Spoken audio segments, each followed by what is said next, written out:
What's up, everyone? Welcome back to Storytime. Thank you so much for tuning in today. Please don't forget to like and subscribe. We are here today with two people, legends in the sport of rugby, as well as within the podcast industry within South Africa. We're here with Juan De Jongh. Yes. Nailed it. Yes. And Rudy Paige. Thank you guys so much for being here today. This is awesome. Nailed it, yeah. There we go. Oh, I was nervous about that. Now I can kind of relax. Sometimes you can say Juan. If you're overseas, we can go Juan. If you go European with it. Yeah, it Juan. feels to it. Huh? You actually look like Juan. You do, actually. Open Flavor. shirt, white shorts. Keep you guessing. You got a Greece holiday, like a Greek holiday vibe going today. Yeah. How are you guys doing? How's life? How's the good, podcast? Yeah. You guys are hectically busy. Hectic busy, yeah, indeed. Obviously, this time of the season as well, we got other stuff going on as well, but even with the podcast as well, to be consistent every week, Thursday, 6 p.m., an hour with this guy can sometimes be... Let's go in detail. Under the bus immediately. There we go. Yeah, there we go. No, we're gonna ease into it. Yeah. But yeah, it's crazy, not crazy times, but we enjoy it. We enjoy it at this company. We got other stuff as well that I'm busy with, the coaching stuff in Stellenbosch and family and all those type of things. Yeah. But yeah, it's good. It's good to be busy. Otherwise, it's just sitting at home and kaboom. Yeah. I don't like it, Josh. He's starting, he's looking at me. As he did it, it was the side eye. Joshy kaboom. There we go. That's a good one. Yeah. No, but really good. I think busy. I've always wanted to be busy. Finally busy, so I don't think I should complain about it. Yeah. But life is good. Blessed at the moment. The podcasting going really well. Yeah. Family is good, and I think that's probably the most important one at the moment. The kids are back to school. Back to school, indeed. Yes. Yeah, there you go. A little bit of free time. Kids are finally working. There we go. Taking a month off. Not easy, yeah. Thanks for having us, man. I'm just seeing the socials, the story time, Yeah. Father of two. This is our vibe, eh? Bedtime story vibe, eh? When you guys moved into the space, what was the conversation of like, hey, this is actually a really good idea. Like no one's touched this area, especially from the angle you guys come at where like everyone that sits in the room with you is a friend. Yeah. You guys have genuine time spent with these people, just being like, hey, let's just talk a bit of cuck and get to know the people. Like, how did that come to be for you? Yeah. No, at the time when we discussed it, because we were friends for a very long time with the Springboks and stuff like that, and we played golf together, and I was still playing rugby at the time with the Stormers, and he was obviously retired.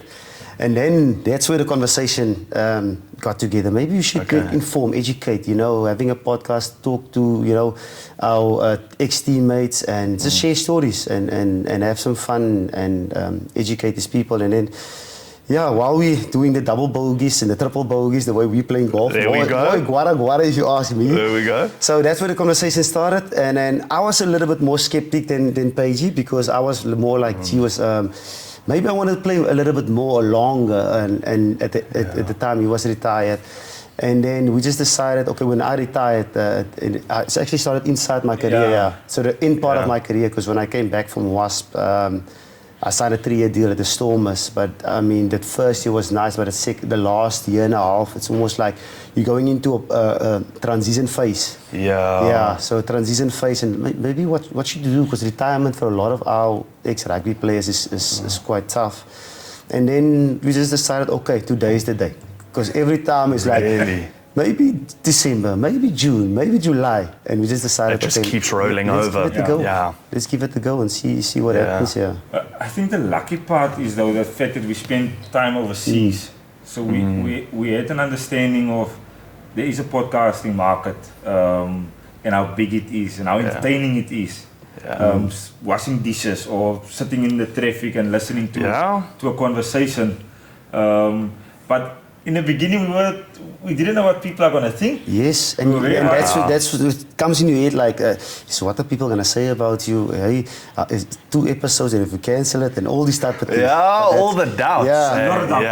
I had just gotta literally exactly the same feeling of like, no, but I'm an actor. If people suddenly see me podcasting, they're going to think that I'm not that other thing anymore. Like that duality of 2 different characters you're now playing, that I give my opinions, and especially for you guys, because what you're talking on is what you used to do. So people will connect performance to opinion, whereas for me, I try to divorce the two as much as possible. You guys are literally building the industry that you were once the faces of, you know? Now you're the faces of an entirely new industry, which is, that's awesome. And I must say, like rugby actually helped us in a way. Because at rugby, you gotta be brave, you gotta take the challenges, you can't care what people say about you, otherwise it affects your performance. And so we just had the brave feel of it and just decided, listen, let's give it a go, see what happens. And then we gave it a couple of episodes and we decided, okay, cool, nice. We actually like this. And then we start growing and we start learning. What is there? Where do we tweak a little bit? Yeah. Same like rugby, exactly. So rugby has given us so much, not only like material things, but I mean, you know, it gave us leadership, it gave us, you know, how to work with people, culture, how to fight in life, how to stand up for yourself, to be brave, all these type of things. And hopefully we're showing it for what's to come, And we were fighting on the golf course. I can imagine. Fighting everything. It was really very competitive. Golf is a problem. It's a serious problem. For this one. Okay, you have to play 4 times a week. It's not gonna happen. I heard the story of the 2 broken golf clubs on the first time you played, the wrap around the tree and the broken driver. I heard the story.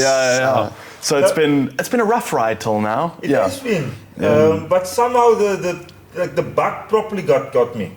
Like I am to the point addicted when my family is sleeping. I watch video clips of golf.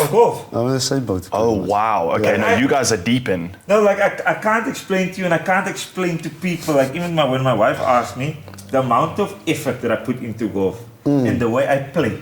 It's not the same. It doesn't match up. When your wife says it, that you're like, we're supposed to be a team. I clean my clubs in the garage the night before we go. Like really, you in, eh? I don't clean nothing in the house. That like if it makes any sense. Like like if you talk to my wife in the house, she'll tell you the towel is on the ground.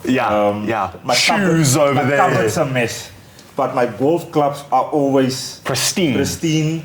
Everything is checked I put in my umbrella. My towel is sorted. Yes, like. And I just don't know why I am the way I am when it comes to golf. Kitsy plays a shitload of golf. He's in the 4-ball with Faf, Vincent, Netling and the boys. Netling, and they're all really, really good. And we asked Amy the one day, and I was like, why do you think so many rugby players are so obsessed with golf? What's the connection of the two? And her take on it that I thought was really good was that it's slower, there's no physical, so the guys aren't getting beat up physically by this game, but the mental of it is so strong that it feels like the same challenge, you know? It's still competitive, it's still with your friends, it's at a slower pace, so it allows for the banter and relationships and connections and whatever, but the mental of it, having to keep your cool, every shot's a new shot, said that she thinks, and I agree with her, is what catches that athlete of a rugby player, you know, of like, every time I hit this ball, I can do it better. I can do better every single time, and that's the problem. And that's the competitive edge. There we go. The competitive edge by getting better, trying to win, which I'm not doing a lot, especially on those one-on-one battles. Because when I get home, my wife asks me, "I was golf. Did you win?" I said no. And he said, "You still love it?" But you still love it? Yeah, but yeah, and that's important thing. I mean that especially for us as rugby players. I mean to season the way the boys are playing at this moment, the games that's going on, I mean the training and stuff, the mental aspect to rugby, you need something that replaces it a little bit, that's more relaxed a bit. I wanted to say that's the part you miss. There you stop. Because there's no preparation that they give you to say you're going to feel this way. This is how you should react to like you miss that competitive part. Yeah, that's and scary, that connection. For rugby you had, let's say, 5 days of the week. You see the boys every single day for the whole day. 30, 40 people. Good point. Yeah. And then all of a sudden the day you stop, then you don't have it. So that's how sometimes I feel when I go to golf, I can have that banter, we can go with each other. I see. So you still get a little bit of that connection, that human being connection on the golf course, which I think kind of, because when I stopped, I wanted to play Every day. Often, every day. Yeah. But it's tough being a father of two and all this Oh, I responsibilities. can imagine. Yeah, and you can't take kids on a golf course, at least not Nah. yet. Maybe when they're a bit older, you can get them in early, Nope. and then they fall in love. That is your personal time. Oh, is that okay? Yeah. Don't It touch depends, dad's time. Yep. I've got a boykie, if he gets to 7, 8, I must take him. Because just to see little tiger, if mini You tiger. never know, hey? No, it's better than, you know. Force is a crime. Huh? Force No, is but a if you crime. win the Masters, that I can sit back.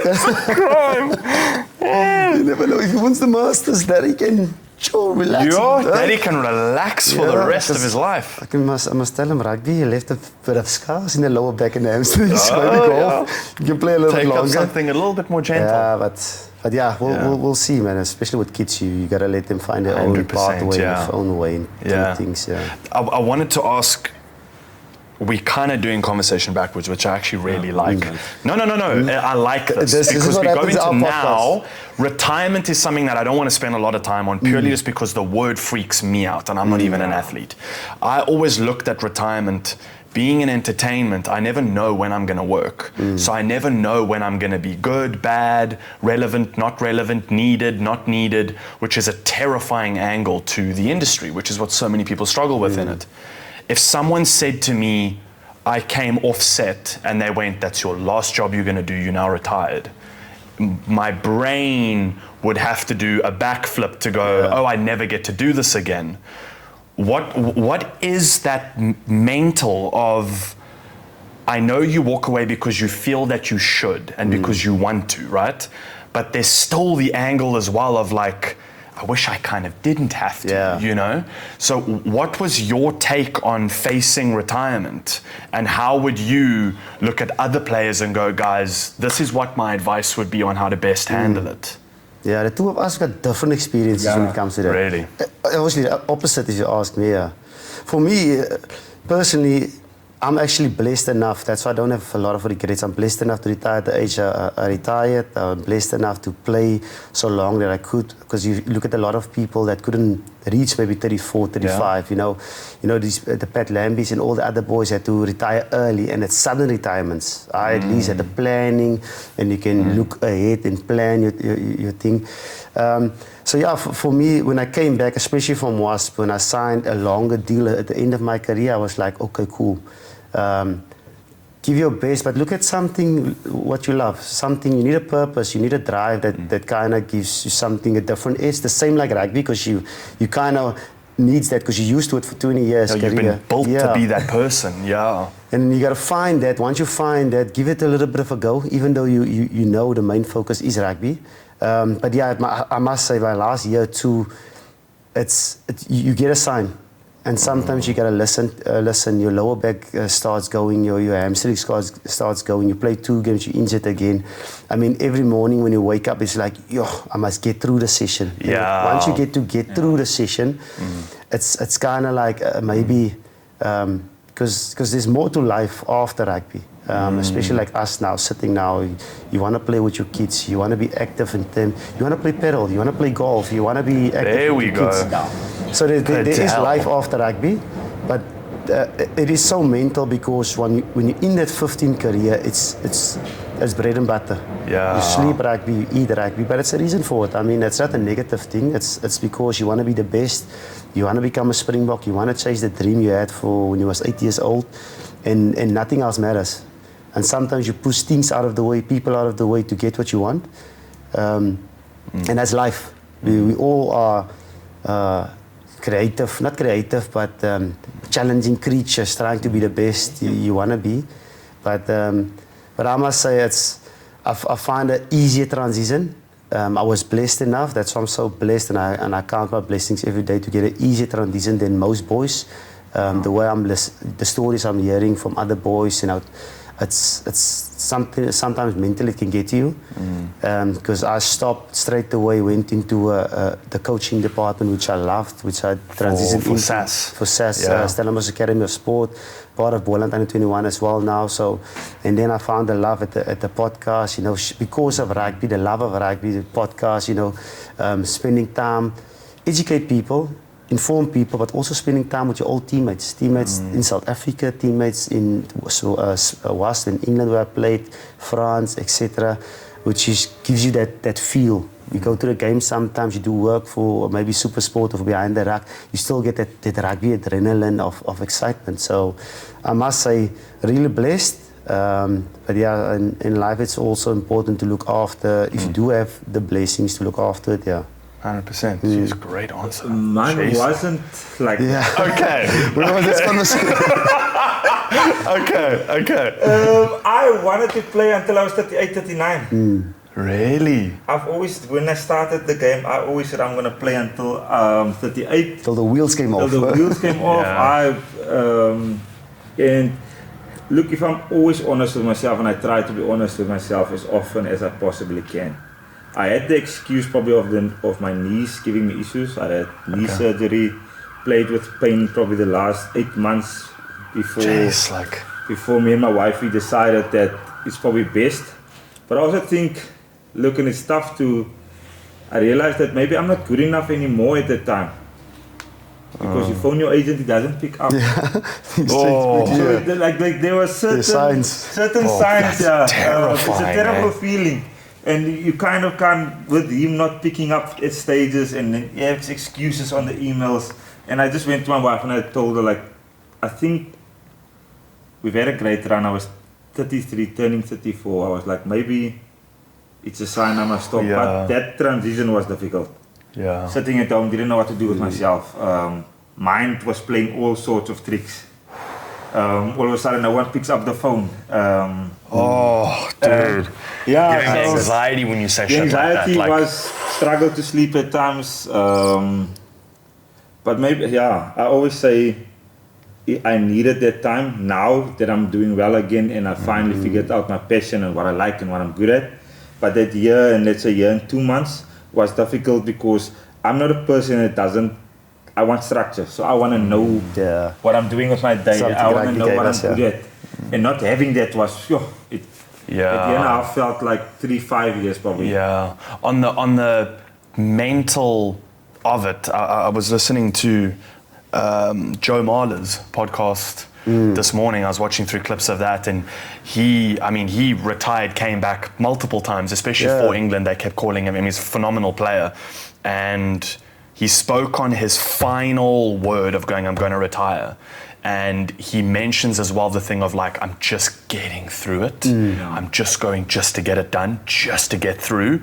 And he said he always looked at, again, this is his story, not mine, so I'll sum the whole thing up. But he was saying how he always looked at those older guys that were just hanging on to keep playing the game and went like, check this oak. You know, like I don't ever want to be that guy. And he said the day for him, got to practice, went to throw a line up to something, tripped and fell into, and he just turned around and said, I'm done, and walked. And I was like, that feeling of saying I'm done with something, there's two angles to it that really freak me out on the mental. And the one is a sense of loneliness, and the one is a sense of depression, right? Because I find that as men, when we have a purpose, we have a drive and we have a goal and we have something to aim at.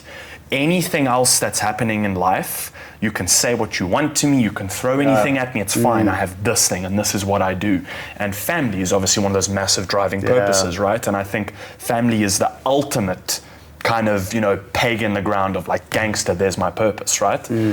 But when the work side of that gets taken away, it's that like, no one answers the phone. Do I go train? Do I not train? Do I love training? Do I not? What? So on those two mental elements of loneliness and depression, what would your comment be onto those two things? The reason I want to keep driving this home is that I feel like this is something of value to other guys that might face retirement in the future, and this might just be something dope for them to listen to and go, oh, fuck, someone else felt the same, No, it's definitely a lonely world, and I mean, your support base and your support staff and what you stand for is also important. And I mean, I was privileged enough to play in England for 4 years, and it's way different that side. I don't know for what reason, but the mental health in the UK, in the Gallagher Premiership is what's much more higher than in South Africa. Really? Yeah, so they've got an organization called Loose Heads that's looking after the boys. A lot of boys, a lot of players, I've got lots of stories that's dealing with loneliness and taking medication and ask for medication just to get through things, because it's that piece of belonging. Sometimes you the best for 10 games and then no one cares. And once you care too much and you're looking for a tap in the back of what people say about you, and you want that piece of belonging, you want to feel good from other people, it gets tough sometimes. It's about understanding yourself, standing for something, your also your religion as well, where your strength comes from, understanding that support base. If your base in your personal life is strong enough, it's much easier. And a lot of boys, I mean, it's probably easy for me to say because I haven't dealt with it, and a lot of boys go through a lot of stuff, and you hear about stories, especially with sudden retirement, you know, the Pat Lambie, even with the transition of Siabelo Senatla, what he went through now with his story as well. It's easy for us to say, wow, why don't you just try this and try that? But once you're in that situation and that feel and that loneliness kicks in, it's always tough. But as I'm saying, it's just trying to get your support base strong, trying to understand who you are, trying to make sure. Sometimes you have to talk, you know. Yeah. It's always this ego thing, muscular thing. But I actually want to come in on him saying, trying to understand who you are. It's so difficult in rugby to do it because who you are is a phenomenal rugby player. You're elite. You're elite, so you don't get to figure out who you are while you're functioning at that elite level. You only get to realize that the day when, and it's not a financial thing. I always tell people that it probably comes down to that loneliness part, because what social media has created is something for you to a comparison. So you sitting at home, the boys are still training, they're still playing, they're celebrating in the change room, and you were once part of that, and now all of a sudden you are sitting at home watching them doing all of that, and that's where the loneliness is coming. Yeah. And important when you, I don't want to say, like we always say about, there's no loyalty in rugby. If you want loyalty, you must get a dog. But you only sometimes important when you do score the tries and you're starting. And because even if you're in a squad of 50, they don't really care about the non-playing squad, the guys that must keep the tackle back and stuff like that. So those guys don't get the attention. So it's such a, I know it's a cutthroat industry, and it's very humbling. It's very, very humbling in terms of, like, we only see, like you say, the try and and winning the cup. You don't see the guys holding the bags and the coaching staff and the guys fighting hard to be there. And it's a angle on a team sport that allows for constant leveling. You know, like everyone's equal, and then everyone gets their moments to shine. And I would imagine everyone just waits for that moment to kind of go like, oh, here's my chance to prove all these years of hard graft. This is why I'm here, you know. Like, want to go, you guys getting into rugby at the start. You say like it being a dream since 8 years old, and it being, you know, as a kid, just kind of going, this is what I want to do with my life, and then doing it. That alone is such a unique moment. Not many people get the chance to go, I want to be a boxer. And then 5, 6, 7 years later, they become the thing they said they would. So let's go through that moment for you, looking back.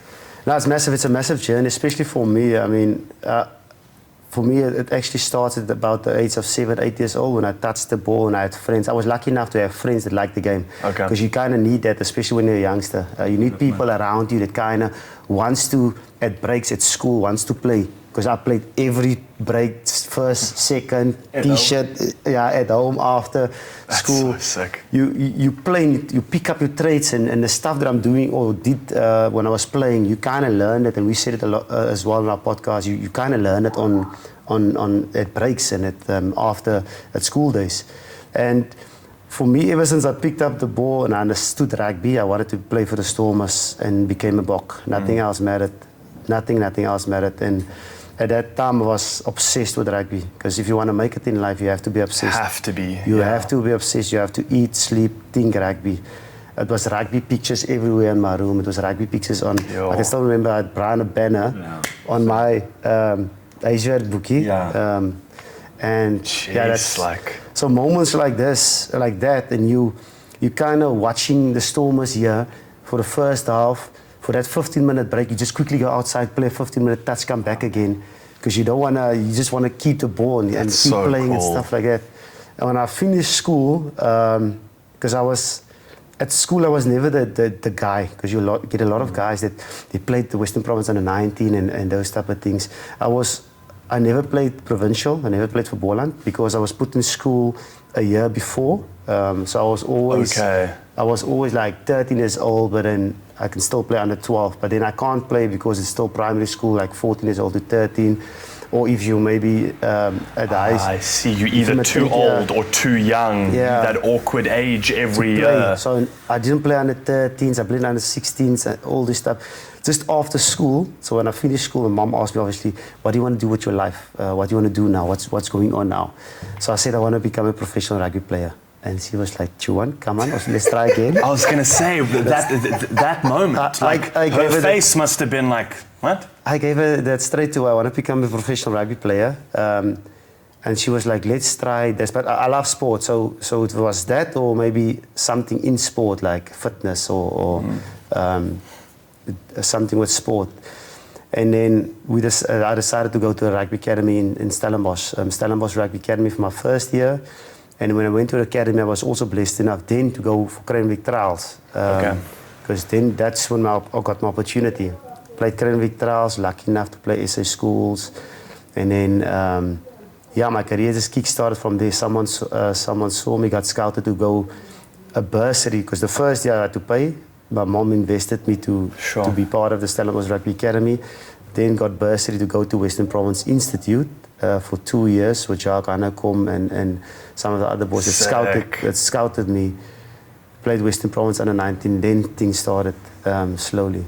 But yeah, it was a... Jeez, it's a hard slog, It's a hard slog. Of here, then here, then here, then here, until eventually something breaks through. A lot of challenges throughout the way. I mean, we wasn't fortunate enough maybe to get the perfect of boots, and sometimes I don't have the boots. You got to borrow the boots. You play 2 seasons with the boots.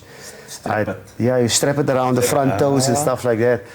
And it's even at school as well. I was part of with the wrong friends and group, and I had peer pressure because I was expelled from school as well for 3 days, doing a lot of naughty stuff. But you live and learn. You live and learn. There we go. You live and learn, and that kind of makes you the person you are today. Now I struggle to get him to drink a beer. There we go. Look at that. Look at that complete 180 through life. Yeah, but it's been an incredible journey, and I'm so blessed. I mean, I had so much coaches, so much people said, listen, are you sure about the professional rugby thing? You know, weighing at 84 kgs. And I said, I want to be a centre. I'm a centre. And if you look at the centres today, it's 110 kgs. Big boys. Big boys. Yeah. So, and then people told me, you will never become a Springbok with 85 kgs. If you look at the Springboks and who played at the time, Johan de Villiers, Jacques Fourie. But that was the league changed, I used to play in. Even at the Stormers as well, I had to compete with them. Not only the Springboks, if you want to become a Springbok, but also the Union as well. But yeah, good challenges, but I must say I've learned a lot. And do you think the angle of, like, having to tape a boot and having to I got to play with the same pair of boots for 2 years, or I've got to, things are tight or careful or different here or there. Do you think that kind of mindset approaching wanting to become something great is an edge up on everyone else? It gives you the edge. It makes you desperate. It makes you be like, gee whiz, maybe if I do play well enough and I become a Springbok, I can give my kids maybe that opportunity, or myself, or buy the boots, or get a good sponsor to get it. Because I always say desperation when it comes to, you kind of want it or you want it bad. Yeah. And if you're at a situation where you kind of want it bad, you're in a good space, because that's all you think about. It's just trying to achieve what you want to achieve and getting there as soon as possible. Almost no other option, right? Yeah. This is it. There's no plan B. There's no plan B. Yeah. For self? No, that no plan B. That's the story of my life. Yeah, there you go. I've basically taken on everything before I became a Springbok. Too small, under 13 Craven, and I was the smallest player at the Craven Week. Shortest and lightest at the whole Craven Week. Holy shit. Yeah, and obviously I was lucky. Like, that's why our thing is a bit different. I got scouted by Altaniqua. Okay. down in George to go play cricket. I played provincial cricket and rugby throughout my school. She's like a dual threat. Yeah. That's Just a double saying, one wasn't enough. Yeah. He's going, yeah. The box empty, yeah. So yeah, I played both. I played my grade 10 year, played first team cricket. But my thing is, my friends was always in rugby. And when you when you're in school, You go the boys go play touch rugby. You gotta go by yourself to the cricket training. And eventually I started leaving cricket training and then touches. But I was never rated. I was never, even until playing as under 20, playing as a student, never the rated guy. It was always someone telling you that you're lacking this, you're too small, your game needs this, you're making this errors, you don't kick well enough. Then eventually you kick really well, then they say you're not a threat, you don't attack enough. So I've always had that throughout the career, and I think that also, I don't want to say, you always played a little bit pissed off if you don't mind me swearing. For sure, no, go for it. Always had that, like, I'm going to show you. Yeah. Like that. Again, that edge up. Yeah. You know, of being underrated and going, oh, I'll prove it. I'll show you. I had to leave, obviously, George to go to Johannesburg and pursue rugby that side and away from the family. I left home at 13 years old already. It's young, to be by yourself. Yeah. So that was kind of my way. I had a massive injury. 2010, I tore all 3 hamstrings off the bone. Complete snap. What was the moment that caused it? I went to steal a ball. Hey, there it starts. It starts. Stay in Yeah, your the lane. big problem. Stay in your lane. You must be your flanker. Coach actually told me that afterwards. Why you trying to steal a ball? So I snapped all 3 of them completely, like snapped like this. I could hear it in the stadium snapping It's off. like a gunshot. It's like a gunshot, and it hangs Jesus. here. And then obviously afterwards I found out that the specialist told the Lions at the time that they don't think I'll be able to play again. Obviously, I think I was dumb enough and didn't really care about anyone. Came back my 21 years, struggled a little bit the first year with my speed because I lost everything. I had to start walking in the pool. I had to start from everything from scratch. But I've always been kind of ticked off that just people are telling me again I can't make it. So the same when I went to the Bulls in the beginning, and it was just like you have to kick well to be a Bull scrum half. I didn't kick at the Lions. It was all about quick taps and sniping. And then I was like, okay, I'll show you guys again. So that was basically my thing until I became a Springbok. I watched a video with you guys being golf fanatics. This is a great reference. I watched the video of Tiger Woods being interviewed by I think someone that was an ex-golf player. I don't know who he is, which actually stands strong to the point I'm going to make, where he says to Tiger Woods, like, why are you here? Or what would you like to accomplish at the tournament? I think it was his first time. And he goes, no, I want to win. And he goes, dude, how arrogant of you to say that? And he goes, well, it would be pointless for me to be here if I didn't want to win, right? And then it cuts to all these great shots and all these great wins and everything that he had. And it ends at that very famous chip that he makes that then rolls to the hole, and the Nike sign rolls and it sits and then dunk falls in and he loses his shit. And I wonder if, 2 things. I wonder if being number 2 is sometimes better than being number 1. Because I wonder if he enjoyed the journey of constantly improving and proving everybody wrong and getting better and better and better and better and better and better. And then he became the best in the world. He was the best for a very long time. But how stressful and panic-inducing can be number 1? Like you know, having to stay on top of the hill is sometimes harder than climbing the hill, you know? And I wonder if like that mental angle of I'm number 2, but I want to be number 1 and watch me keep going. Because as long as you're number 2, you'll keep knowing that you can be better, that there is something more. Once you're number 1, it's like, oh, I'm the best. Where do you go from there, you know? So you kind of have that angle. And as number 2, I always feel like you don't care about the ceiling. You're so desperate and you're so motivated and pumped up that you're constantly moving the ceiling for yourself, which I've always liked. having more space to grow and improve, constantly getting better. And if you're number 2, you know, because there's a reason why you're number 2. Exactly, because there's someone else. Yeah, you know there's improvement that needs to happen. Yeah, yeah. So is it a fair sort of statement to make? Because there's questions that lead on from this. You spent most of your time playing Joburg side. Yes. And you spent most of your time playing Cape Town side. Love that. Okay. Okay. I've lived in Cape Town, Joburg, Pretoria, and a little bit in Durban, right? Yeah. Yes. Joburg, Pretoria people are the best people in South Africa. And I stand by that, right? Fully agree. Close second, Northern Suburbs people from Cape Town. Durbanville, Bellville, Paarl, even Stellenbosch, great people, right? Cape Town, Southern Suburbs people could sit maybe 3, 4 somewhere, right? But like Joburg, Pretoria people, number 1. But in terms of a city, definitely Cape Town, right? Like the whole world knows that. I want to look at the 2 cities and go the fandom in both, because Cape Town's got such an element to that stadium where it is. People talk about Stormers fans and how like cutthroat they can be, but how fucking loyal they are.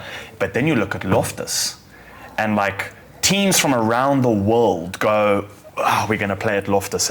It's hardcore being in that energy. What's your take on the 2? Jeeves. Now for me, I was blessed enough, and like you mentioned now, the loyalty and the support in Cape Town is awesome.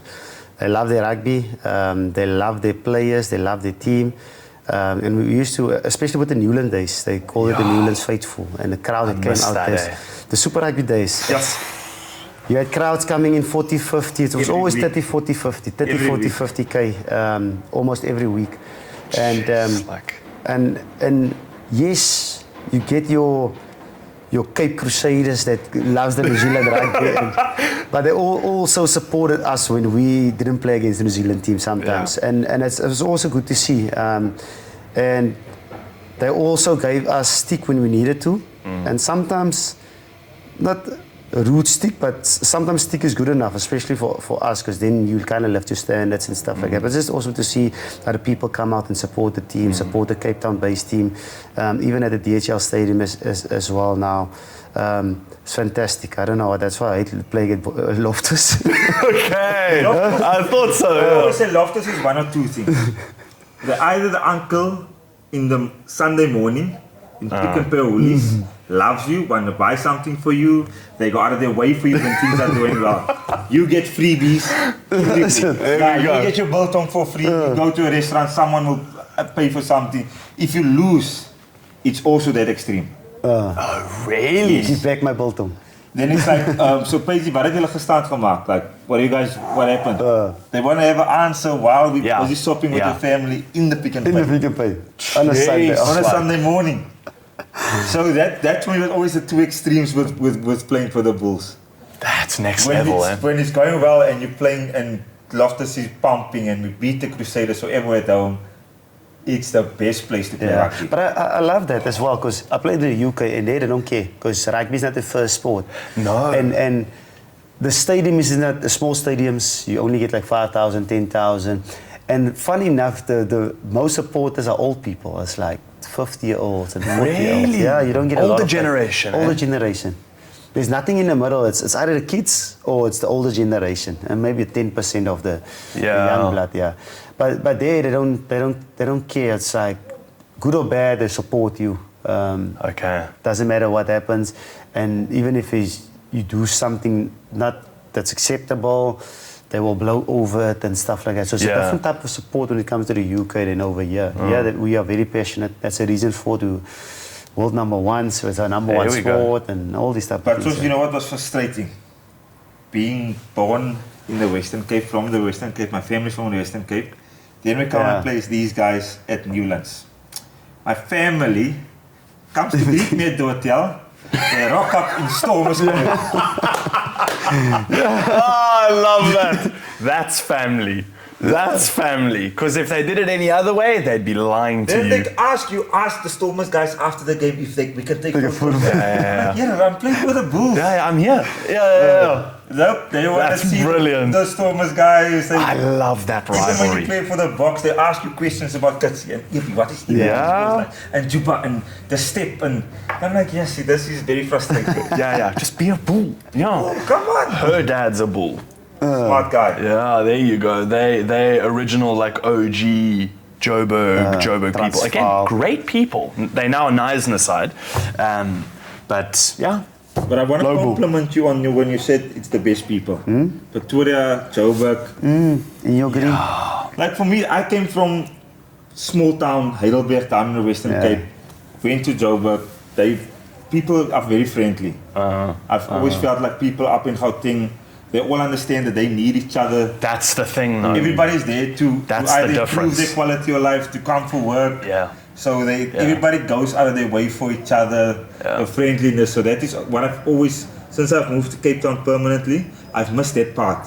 Yeah. You Like talk to a needing. You talk to a random guy in wherever you go. You have a conversation. Yeah, it's the best. It's like I always say to someone, if you meet someone from Cape Town, they're going to be a beautiful person inside and out. Especially Cape Town's got beautiful people. Everyone's tanned and happy, and you know we get lots of vitamin D and whatever else from the ocean breeze. Beautiful people. They're going to say, let's go for lunch. The place that you'll go for lunch will be beautiful, Yes. top class food, top class location. But the lunch will only happen about the 5th time that you check in again, because you'll go, let's go for lunch on Thursday. If Thursday comes, no lunch. Then you'll catch up again. No, man, we must do that lunch, man. We said we were going to go to lunch. Okay, Never Saturday. Doesn't happen Saturday. A month later, guys, we need to do this lunch. Yeah, we must do this lunch. Eventually, lunch happens. Joburg, you meet the person, they go, what you doing later? And they're there. They're there early. Get it That's done. like, I love that about it. I love that the people need each other. Yeah, I always say if we could have Cape Town with that element of like, hey, we need the communication, you know, like we need to, that'd be the most beautiful blend. And maybe take the Southeaster and just, you know, rent it to someone else. We don't have a bit of Southeaster, but that's like, that combination of the two would be so beautiful. You mentioned Crusaders fans that are South African, and I literally have it written down as one of the questions. I wanted to get your angle on this, right? Because as a kid, my dad would take me to games at Newlands, and now we literally live around the corner from there. And I so badly want them at least like put the curry cup at Newlands, and you know, like switch it up, give us two different stadiums. You'd always see one section, and I understand the historical need for that and where it came from, right? Looking at it now, being South Africa, we're one of the only teams in the world with just South Africans in the team. We don't have any foreigners right now as it stands. But looking at it now, being such a diverse team, being such a proudly South African heritage-driven team, do you think there's still need for the New Zealand fandom of South Africa? And do you think it's changing? Definitely. I think it's changing a little bit. Yeah. I think it's changing, but it's going to change slowly. I mean, a lot of the people, yes, like you said, it's for that angle of what happened back in the day. But the other angle is also what type of rugby they're playing and the enjoyable rugby. And if you look at the Springboks at the moment, we're moving that way, that entertaining way with the Tony Brown version, and we're also successful, and we got the medals to show for it and the cups to show for it. Yeah. So of them. a lot of it will change, but it's going to take time. And I mean, I've got also friends that's still All Blacks and stuff like that, and you can hear them talking. Nice. It's going well that side. Only lost 2 for the season, and you're like, how is it that side? So yeah, it's stuff like that you can't force. It's like us, supporting Manchester United. Manchester United. Yeah. I'm a Chelsea, but Manchester. Sometimes, See. Everything is Just a little bit more rivalry between the two of you. Why not? Yeah. Just like. So like people can't tell me who to support in Formula One and soccer and stuff like that. I don't think we should force it onto people. It makes the competitive itch and build nice, especially with around the stadium and. But I think the change is happening because the current crop of Springboks are heroes to who's in grade 1, 2, 3. So Out of that era. So the current guys who are in primary school right now, they will only know Springbok Rugby. Yeah. Because they grow up with having 2 World Cup in the bag. Having the elite, the best players. We get 3 nominated this year for World Rugby Player of the Year. So I think the change is happening at the younger group. If you're 40 now, I don't think it's going to be tough to change a 40-year-old's mind. It's in his DNA. So I think the change, there is a lot of change. Even working at the last All Black Springbok game at the DHL Stadium in Cape Town, you could see the dominance of Springbok supporters. If I take it back, my last test against the All Blacks 2020, it was 50-50. It was 50-50. Really? Yeah. So if you take the 6 years in between, there is already a change. Yeah. You could see the amount of Springboks at the stadium. Yeah. And I believe the change is happening with the younger kids there that there's got the Cheslin Colbys as the heroes up against their walls. There we go. So that is where the change. It's always, I feel that people, because we're such a proud nation with everything that we do, and that's what makes South Africans so special. You want to support your own country, you want to support your own team, but it needs to be well represented, and I think that's what we're now doing. The Jim Hamilton podcast, it is his surname, right? Jim Hamilton. They were commenting in on South African fans, and they were saying one of his co-hosts, the guy with the beard, slightly older than him, I'm not sure his name is, I apologize. He was saying South African fans are arrogant, and Jim Hamilton's going, why? Why do you think they're arrogant? He goes, no, because, Anton Dupont and all these guys, whatever, are so good, and they keep denying that he's that good. And he goes, fair, but they are also back-to-back World Cup champions. So you can't argue that there's someone better currently, right? Until the numbers start to show different. No, they're arrogant about it. They ignore every other great player in the world. One half of me goes, fucking A, we do. Of course we do. Because I genuinely believe that South Africa's the best in the world, and I think we can be for a very long time. But then also it's nice to acknowledge other teams and other countries and other players, right? I was raised with, you respect New Zealand. You don't speak badly of New Zealand. They've got this like historical standing of like, that's a phenomenal country, phenomenal team. When there was a Virgin Active at the bottom of Long Street, it was the Crusaders or the Hurricanes or someone that came in, and I was sitting at the computer doing work after college at the entrance of the gym. I think it was the Crusaders. And they opened at a Virgin Active, they got that gate door in the middle. They open that, and the coaches stand at the front desk. They shake everyone's hand, greet everyone, and they stand, and the players come in single file, one by one, in a line, and every single one of them would go hi to all the staff, greet, and they'd walk very quietly. Once they were in the studio, then you can hear all the rugby noise and the commotion, whatever. But the level of respect was just like, I remember sitting there going like, no ways. Firstly, they all huge and just fucking jacked. But I was going like, wow, this is, to be at that level, and you almost like army style, or like high school style of everyone standing a line, and they're not doing it not wanting to. They understand that this is what comes with the sport. It's the same with the old story of them cleaning their own locker rooms. Like the players clean their own places to keep them on that, like we said, that level of humble, that level of everyone's on the same page, is such a phenomenal level of respect that we hold for that team. So yes, we're an arrogant nation in terms of being proud of our rugby, but I also respect these other places. I also don't think we're arrogant. Like I've been on the podcast saying that we should also enjoy this period. 100%. Because we're not guaranteed that we're gonna have this level of success 20 years from now, forever. So I've we won the other side as well, so we can understand. So I also want South Africans to enjoy us having the best players in the world and having only lost 2 games for the year and having 2 World Cups and going for a 3rd one in a row. Because as a Manchester United supporter, I would love to have the good times back. If it makes sense. So South Africa, enjoy this. We have to enjoy it. You can relate to it, Chelsea's coming off a phenomenal streak just before Man City took over the entire world. Man City. I'm a Liverpool. So I haven't watched a full Liverpool game in a while, I'll be honest with you. Yeah, no, I'm not But- also. I've got my Yeah. team, but I'm not every weekend. Nah, I can't, eh? I'm a lock checker. What's happening? I'm exactly the same. I watch all the highlights and I Yeah. go, okay, cool. I understood that. Rugby, I try to watch as much as possible, as much as I can as well. Want to go into the transition, speaking on the Springboks and on international rugby, the transition for playing nationally to playing internationally. The moment of getting called up, whether it's for a World Cup team, whether it's even just for South Africa. Yeah. Can you recall that moment? Jesus, 100%. You will never forget it, especially if it was a dream since 8 years old. Yeah. No, it's something else. I got my first call up.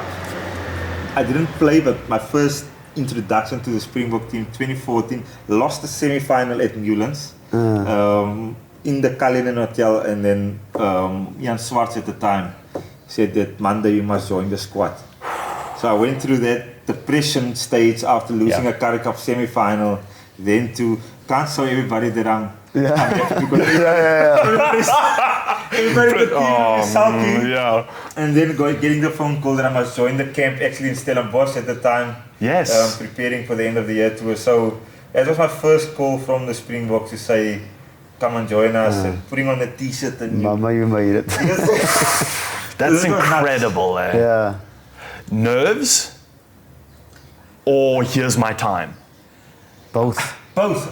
I wasn't as nervous because most of the most of the Bulls players were the Springbok team. Okay. So it was for Rudy Paige, Morne Steyn, Zane Kirshner, JJ Engelbrecht, in the front Flip van der Merwe, Victor, Adrian Strauss. So all of the Bulls boys were there, so the transition was a bit Easier. easier. Yeah. The night when I was told I'm playing the next day, that's when the nerves Oh, I see. Okay. Spike. Here's the time. Yeah. playing. So then you go, oh shit, and you clench your buttocks. Yeah. That's, It's a little bit. it does a cleansing, and then you start going through everything. You make sure you know everything, and that's when the nerves hit. And for self? No, for mine was weird in a way because 2010 first debut season for the Stormers, brilliant season. First time the Stormers got into a final. We played Orlando Stadium against the Bulls. And then we're not talking about the results, but then we lost. Just want to check in. Yeah. So got injured that game. I got a lummy that game, so went off. I played 20 minutes. Lost the game. So negative. Couldn't play. Losing. Then positive again. Got the call up. Going to the squad because when we went to Wales for a test, outbound or something test. Part of the squad, 35 guys, whatever it is, going overseas, expecting right now, it's all the big names. It's like your John de Villiers and your Rudy Paige and Zane and Gio and Victor and John Smith, all these boys.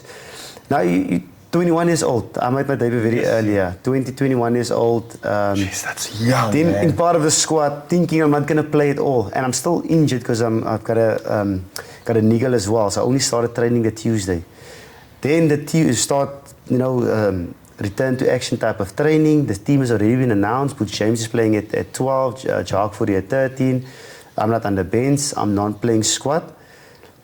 Then Wednesday got called in because then Butch James can't play because it was still in the window of, he was playing for Bath at the time, so it was still in the window of the international transition and those type of things. Then straight away, Juan is starting at 12. And I haven't even trained properly with the boys because I'm coming off this lummy injury with this niggle as well. Start training on Thursday, straight into it.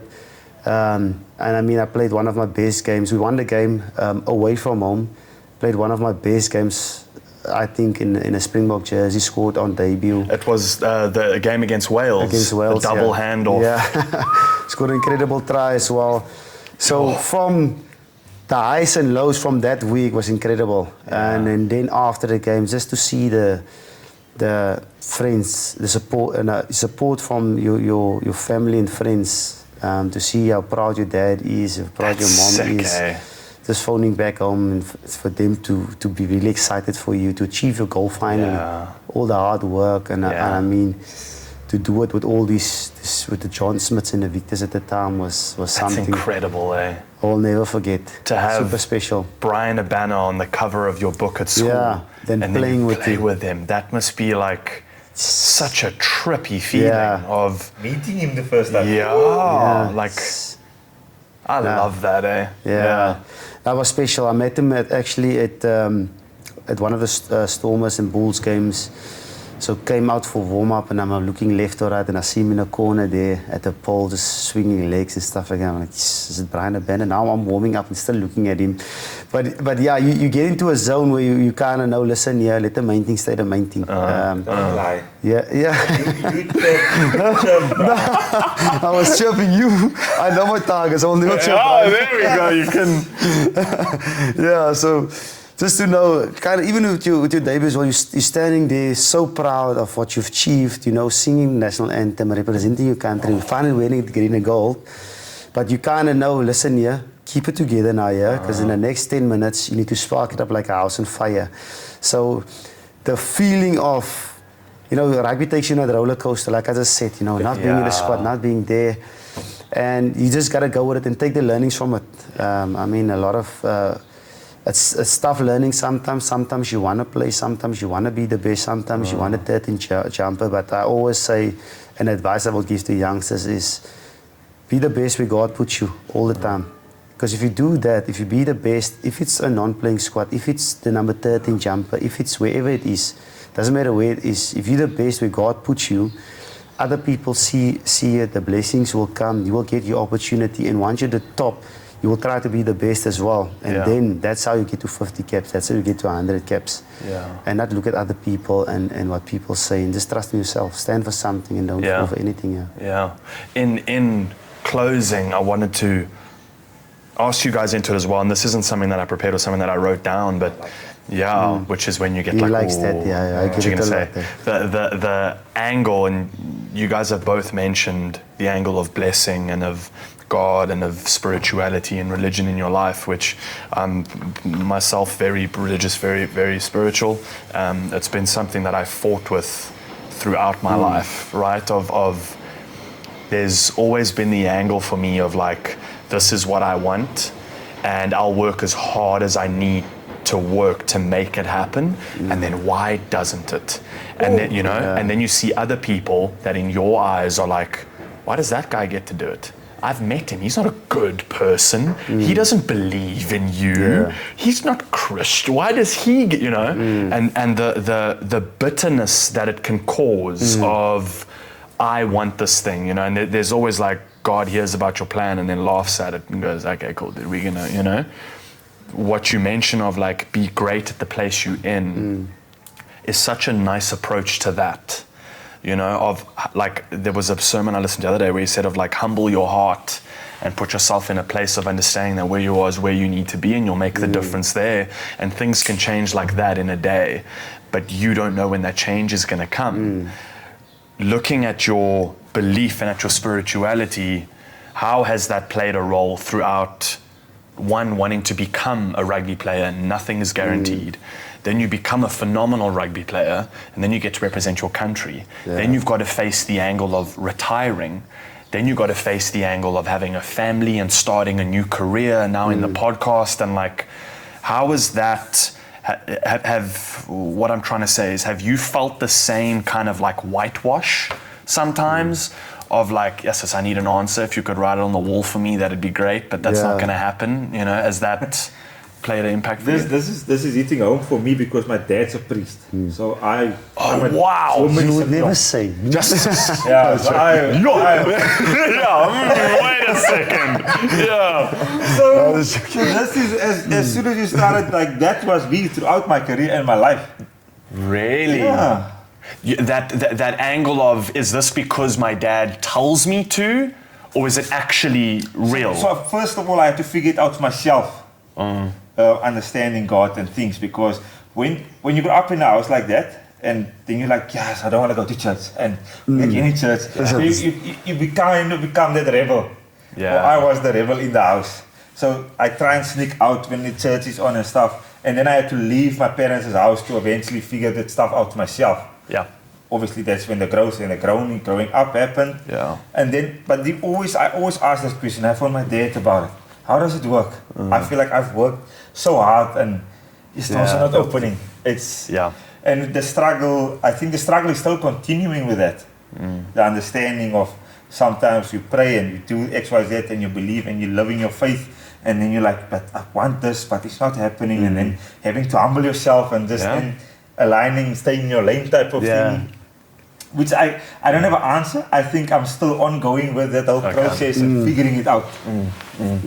Sometimes it's good, sometimes it's difficult, and I still keep on bouncing in between the two. No, 100%, and you're figuring things out how you go. But I mean, sometimes you can make it easy for you, because if you understand where your strength comes from, if you have that tunnel vision on something, it's just similar to, like I said now, be the best where God puts you. So your mindset is making sure you give your best at training and the gym and those type of things, or whatever it needs to be the best. But if you think about maybe, listen, I must be better than the 13 year, or listen here, I must impress the coach. It's a different mindset. Yes, you still have the goal to be the best 13, but your focus is here and not what makes you great, or focusing on the things that's going to make you great. So it's about that tunnel vision on what is important, where does your strength come from, who is important, who supports you, who gets behind you, and focus on those things, not the tweet that says, I had a great game, but 3 weeks later, and the tweet is a different story, because you care so much of, I have to score a try because Yappy wants me to score a try on Instagram. So I think that's the most important thing, is about stand for something, don't fall for anything, but understand who you are and understand what ticks you, and appreciate your support base. Makes things easier. Actually, when you're talking about the faith part, something that worked for me throughout my life, not worked for me, it's something I love to do, is serving people. When we were non-playing squad, serving the team. And I think that is what I got a little bit from the faith side, having understanding God and serving.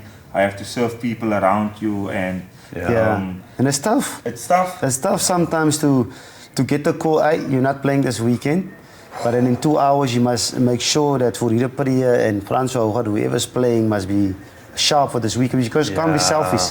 Because at the Springboks, personally as well, but even at the Springbok culture, you got a code of conduct, which means you got to put the team before yourself, making sure, because if the team is successful, you're successful. Because you're also getting that medal, even though you're in the stadium sitting with the jeans on, but you're part of the squad.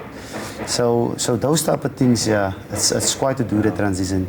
It's really, I mean, hats off to both of you guys, because it's such a humbling position to put you in, to talk about it from this angle. Whereas for someone like myself, I'll look at you guys and go, you've played for your country, you've scored tries, you've got this name, you've had this career, now you started a second one, and that's also so successful.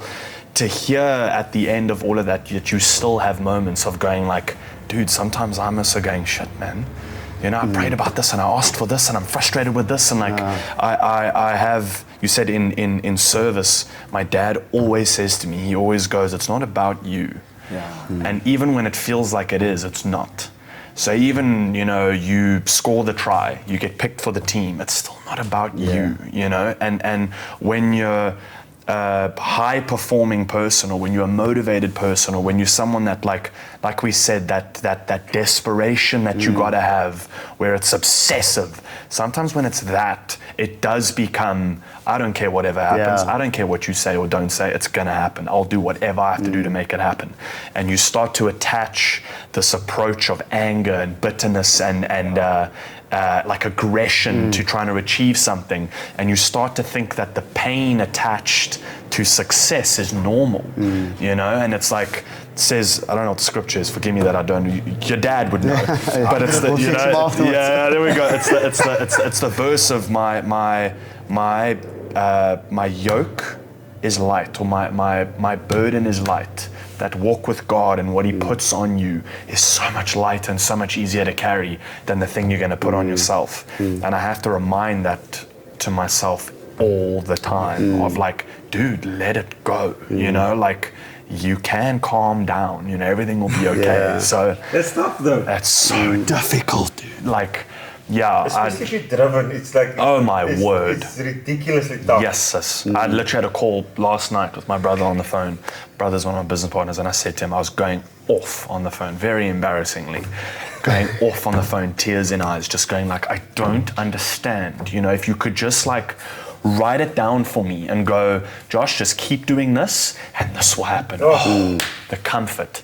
But the faith is in the maybe, right? Not in the yes and no's. Yes. If everything was a definite, we wouldn't require the faith, right? But, so that's kind of what I'm trying to learn. So thank you for bringing that element up as well. But also thank you for being here. This was such a great chat having you guys in. Thank you so much. Yeah. Oh man, this is great. Thank you. I love this. Thank you. And This it's was been a such while. a lekker chat. We're so deep. Yeah, I think with the podcast, we never really Yeah. Yeah, never do got this deep where we into our speak own of personal our own stuff. stuff. And we said we want to do it and we want to go, let people understand who we are as well 100%. and where. Yeah. But we need that. It was fun. It was lekker. No, lekker. Thank you for being here. I thanks, like man. the angle of incredible athletes, and then you ask the question of like, but who are you, dude? You know, and then it kind of answers all the questions attached to the athlete, right? Of how did you do the things you did and why, and where did it come from, and where's it going? Like, so thank you for being honest and open and willing to have a conversation like Thanks that. That was for sick. having Yeah. us. Yeah. That was a lekker jaw. Thank you so much. Appreciate it, man. Appreciate Thanks, your Josh. time, Here. man. Yeah. Thank you. Thank you so Appreciate much. it. And You send guys me are that awesome. gym program. Yeah, definitely. For this Yeah, year we'll definitely coming get on that as well.